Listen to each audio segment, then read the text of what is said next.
Alright guys, so for those of you who are new to my channel, my name is Aya and I'm a Bento mom. I make fun and creative lunchboxes for my daughter Zion. I'm also into gardening and homemaking, and I also love food, travel, and shopping. So if these are the things that interest you, please keep on watching. So happy Monday guys! It's the start of school week again, and of course we're back to bento making. So for today, I'm gonna share with you another very quick and easy bento character na very famous among the kids and the kids at heart. So let's check out what we're gonna be doing today. Samahan niyo ako. So for today's bento creation, we're gonna do the very famous character, of course. I think this is the most famous of all cartoon characters. Hello Kitty. Ayan. So when you are in a hurry, ito ay isa sa mga pinaka-go-to bento creations ng mga bento moms because it's very easy to do and you just need basically two ingredients, nori and rice, and that's it. But of course, we will use this later for the nose. I'll show you. So, of course, the first thing that we need to do is cut a portion of our cling wrap, okay? And then, our ingredients for our Hello Kitty na bento creation is just plain na white rice. And then for the details, of course, we need nori for the eyes and the whiskers. And then for the nose, we need corn kernel. Ayan. For the ribbon or the bow ni Hello Kitty, I'm just gonna use this bento pick. But you can also use red na food item, like say for example hot dogs or yung peeling ng apple or the crab stick. Ayan, you can experiment on different food items na pwedeng gawing ribbon na color red. Ayan, but for now, since I don't have that in the pantry, I'll just use this bento pick. Ang ating ulam for today is chicken tinola, and then for the fruits ni Zion, we have banana here. So this banana is actually soaked in honey and water. Ayan. To prevent it from turning brown easily. Ayan. So siguro nakasoak na to mga 10 minutes na. So ayan. Just like the apples, to prevent it from turning brown ng mabilis, isoak nyo lang siya there. And then, sa middle ng bento box ni Zion, I'm gonna be putting this chocolate na honey. So, this is like chocolate. Ibang version lang or ibang brand. Okay, so the first thing that we need to do is mold the rice. So, we just need to get about 2 tablespoons of rice. Ayan. For our Hello Kitty na character. So by the way, as you can see, I'm flexing my kneading board. Sobrang ganda nito guys. It's so big. And it fits all the ingredients for my bento or food preparation, yung yam box ko. Lahat ng kailangan ko nandito na. And then the bowls are also really nice. All these are wood. So made of acacia wood. Premium woodware. These are all from Louis Local. So, ayan, sa screen, yung kanilang Instagram account, you can check out their website, and they also have a Shopee page. Ayan. So, back to our character. So, you just need to mold around 2 tablespoons of rice for Hello Kitty's head. Ayan. So, actually, I have a food molder, or a rice molder, sorry. This one. I haven't used it yet. So, if you want to mold the rice easily, you can use this one. But just for the sake of those na walang molder, we're gonna do it manually, okay? So, what you need to do is, as I always tell you, make sure that you make the rice compact. Make sure that the grains are stuck together. So, squeeze nyo lang. So, it's very important that you buy a cling wrap that is really thick and of good quality. Ayan.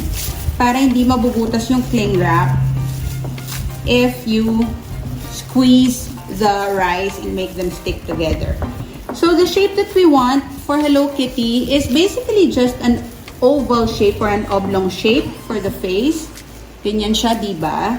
And then, what we want to do for the ears is pull nyo lang siya here and then on the other side to create yung ears. So, gagawa muna tayo ng oval na shape like this. Then, basically, you just need to pull sa side na to and sa side na to create the ears. Ayan. So, just create parang 2 small triangles.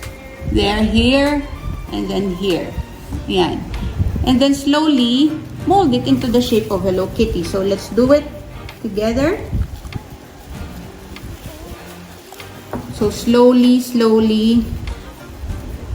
mold it like that. If it's not perfect, it's fine. Basta kamukha ni Hello Kitty, pwede na yan. Kahit divisorial levels na Hello Kitty. Ayan. There. Okay, so let's set aside the head that we molded. And then we just need to get a small portion of our nori. So, let's just cut a small portion. Very, very small lang. We just need to cut 2 oval shapes for the eyes. So, just fold it like that.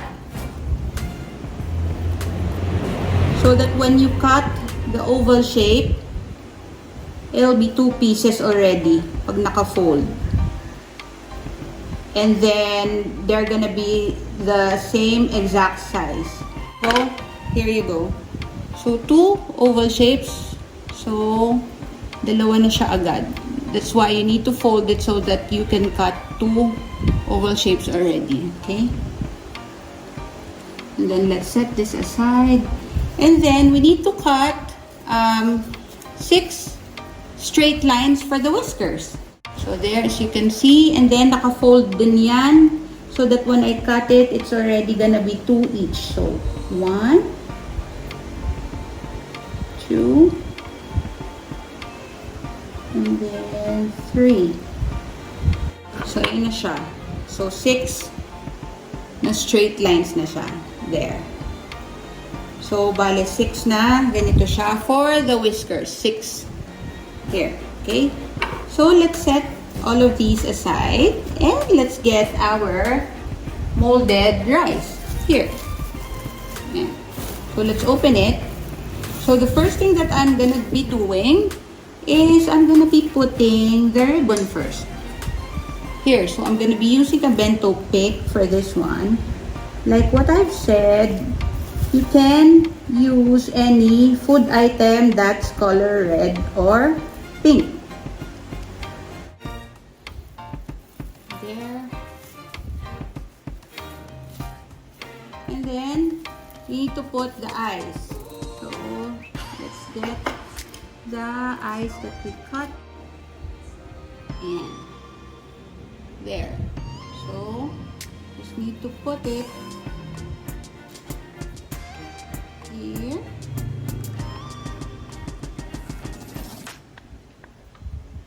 And the other one here. And then, let's get the corn kernel. So we just need 1 corn kernel and we'll use it for the nose.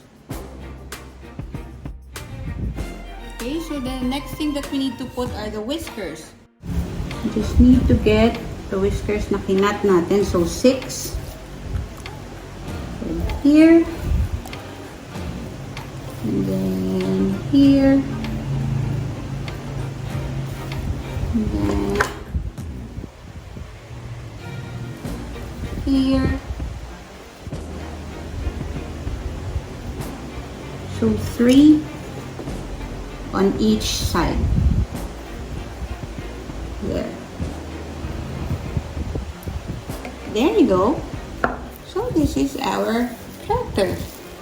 We're ready to put it in our bento box. So we're using again the Lunchbox na panino. So this time we're gonna be using the purple.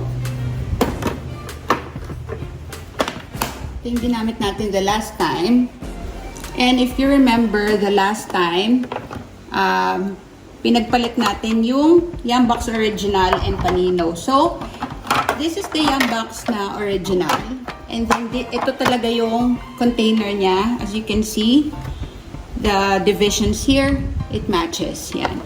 But, I'm just showing you because you can interchange the two trays.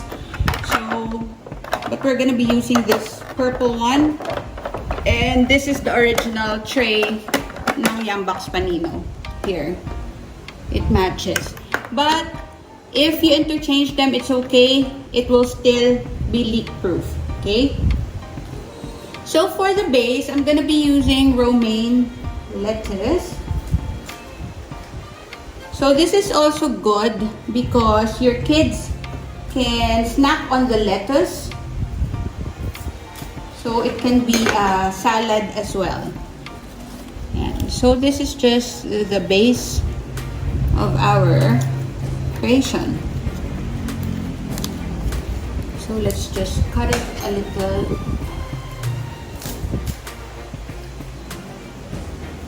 So, what I like about this is that it gives color and then it gives you the edges here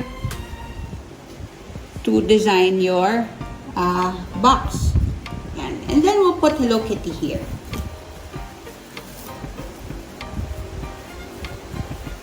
Alright. So slowly put the molded Hello Kitty on this main compartment.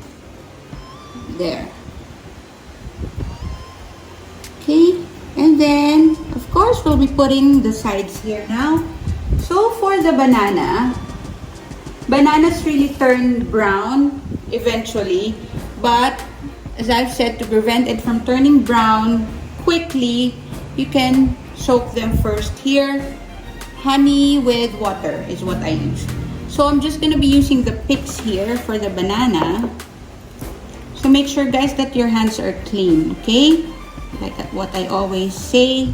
So for the banana, we're just gonna use the sticks and just get it like that. 4 and 5. So 5 on each stick. So this is also from Bright Brands PH. There. And then we're going to be doing the same for the other sticks. So, this is called sticks. So, this is a long na bento pick or food pick. Longer than the regular bento picks that you have. And so, you can make fruit skewers out of these. Ayan. So, we'll just put them here.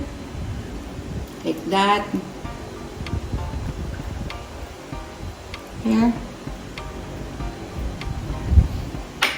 And then the next thing that we want to put is our ulam here. Alam nyo guys, yung chicken, ng chicken tinola, sobrang parang liit niya. It's spring chickens. It's really funny when I saw it. Talagang natawa ako eh. Parang baby chicken talaga siya. O, tingnan nyo yung legs. It's really small. So, I'll just use my hands na lang, guys, because my hands are clean naman. So, I'll just put the chicken here. And then, so again, this bowl is from Fluid Local, as well as this kneading board. It's customized. If you want to get this, guys, just visit their Instagram page, Shopee page, or you can also go to their website. Ayan. And then I'm just gonna be putting the dahon ng sili. Ayan. And then pour ko lang yung soup. So guys, when your kids go to school na, face to face, don't worry kung merong sabaw here. The Lunchbox is leak proof. So that's gonna be fine. And then here in the middle, of course, is the sweet treat, which is the chocolate or honey. It's milk chocolate na peanut flavor. So I'll just cut it or slice it in the middle.